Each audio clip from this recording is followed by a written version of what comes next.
So when it comes to some of that third-party content that you might want to share, make sure that you realize it's more about just white papers and guides, that it's also insight from thought leaders, it's breaking news and trend reports, maybe with a little bit of your own commentary on how you think, this might factor in, broader solutions and tips.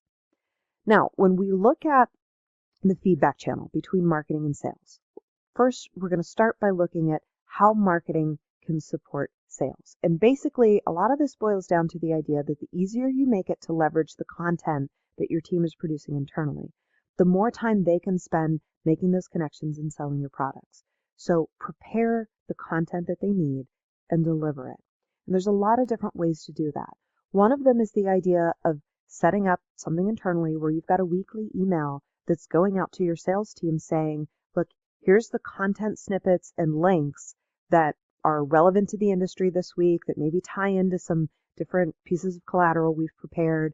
And here's the format. If you want to share it to Facebook or you want to share it to LinkedIn or you want to share it to Twitter, have it ready to go for a cut and paste so that your sales team can quickly and easily get into the networks where they're connecting with people and share that content. Also, assist your sales team in writing and building stronger social profiles, especially on something like LinkedIn or something like Quora, where it might really be about making some of those connections and building the credibility. Make sure that you are supplying guidelines on writing great posts and updates so that if they're going past what you might be providing as a snippet, that they've still really got something excellent that they can work with, that they're understanding, again, on Facebook, you want to make sure that you're putting that question in place. On LinkedIn, you've got room for longer form content and, maybe for writing a full article and getting it up there. But help educate your sales team into how they can most effectively use each of these different channels. And then share data with them on which posts are producing stronger leads and shares. Because they may have a favorite piece of content that they feel like really, really hits the mark, but maybe it doesn't convert. Maybe it doesn't lead people to that next stage in the buying cycle or in the selling cycle. So it's important to get some of that data out there to let them know which pieces of collateral tend to have the highest success rate so that they can make sure they're working with the strongest pieces of content you have.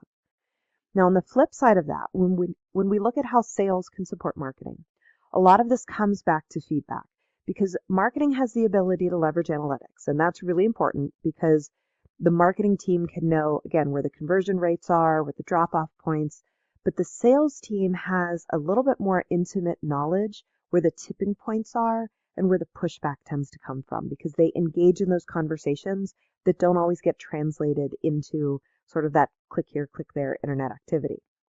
So your sales team can also be emailing marketing weekly saying, look, here's the news, here's the trends, here's the concerns that are being shared. Here's the top 3 pushbacks that I got from people, or here's the top 2 new feature requests that we have that I know we're working on, but maybe we don't have any content that addresses it. Make marketing aware of potential influencers or evangelists. This one is really important, especially if you rely heavily on influencer marketing.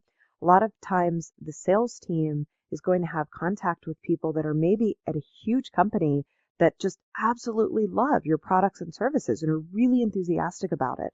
And marketing may have no idea that those people are that excited. So when you're doing your follow-ups and you're understanding, hey, this is someone that, really could be a great testimonial or maybe a great case study, there's the opportunity for the sales team to make that connection with the marketing team. Also, pass along contact of happy customers, again, for case studies and testimonials, maybe just on the snippet or the soundbite side of things.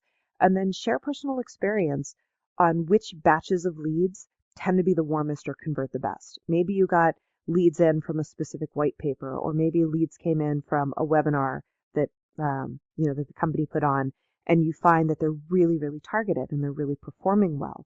Again, let the sales team know this piece of collateral or this part of inbound marketing really created a great list of leads for me, and I'm really having a lot of success with it. Now, sales also needs to be out there participating in conversation. Now, that might be on LinkedIn, it might be Quora, it might be an industry forum, but basically getting sales out and active where prospects are asking questions, it's critical. And it doesn't mean that your sales team should be spending all their time in social media prospecting. There's clearly got to be an internal balance based on what works best for each individual company. But again, equipping them to be out on these sites where they can answer questions, where they can build some credibility, kind of help build the brand is really critical. So marketing really needs to enable that type of conversation. Whether it means you're sharing traffic referral data, conversation monitoring, or you simply have a point person that knows what all of your content is that's available and is doing, maybe some social listening online to identify places where there's an opening to get involved in the conversation, those communication channels have to happen. And the most successful sales teams right now in a social world are the ones that have already figured this out and are integrating seamlessly with the marketing team. If marketing and sales are kind of, wrapping their arms around the individual prospects going, no, this prospect is mine. I brought them in and I'm going to see them to completion.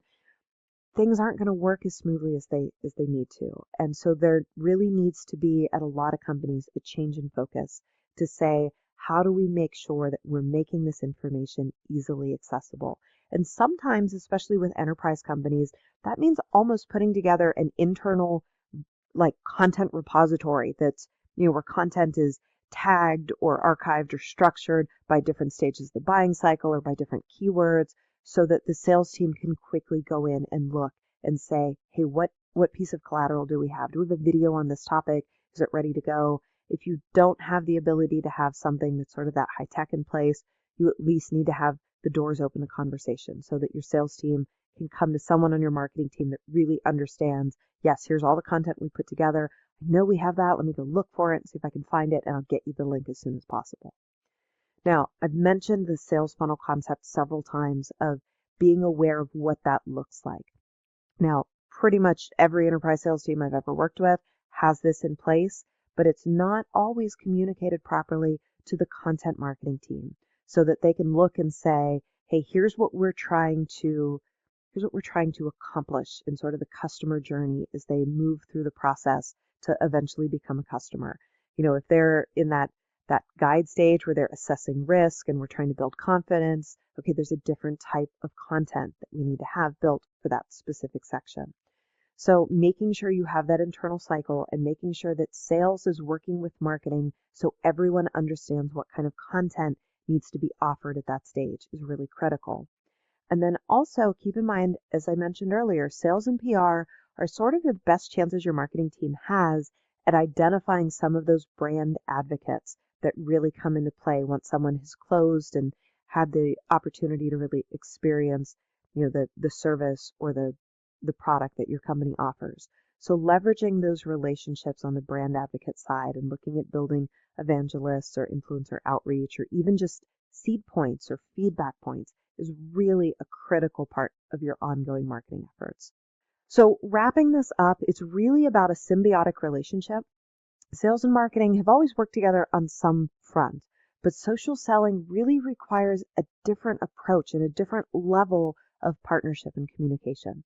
So if this is an area that your company's not really working strongly on right now, you need to take the time to have some people from sales, some people from marketing sit down and really talk about how you can help each other and what it looks like to kind of go through that testing and measuring and kind of working out all the details process. Your key takeaways from this video are creating a regular contact cycle between your sales and marketing team to allow your sales team access to the freshest and most accurate collateral for each stage of the sales cycle. Also, in posting to social channels, it's important to balance sales content with purely educational topical content, making sure some third-party content's thrown in there as well. Number 3, outlining your sales cycle is a critical, really a crucial part of identifying potential gaps in collateral that need to be created by your content marketing team. Also, your sales team is often the best equipped to help your marketing team really understand things like tipping points and points of concern that might keep people from making the move into the next stage of the cycle. So gather that information and really use that knowledge wisely. And then finally, your sales team is one of your PR team's greatest assets when it comes to identifying potential evangelists and influencers. Make sure that they're communicating regularly with your marketing and your PR team. This concludes Lesson 2, How Sales and Marketing Function as a Team in Social Selling. With that, we come to the end of Section 9, Social Media Selling. Thank you so much for joining in this section.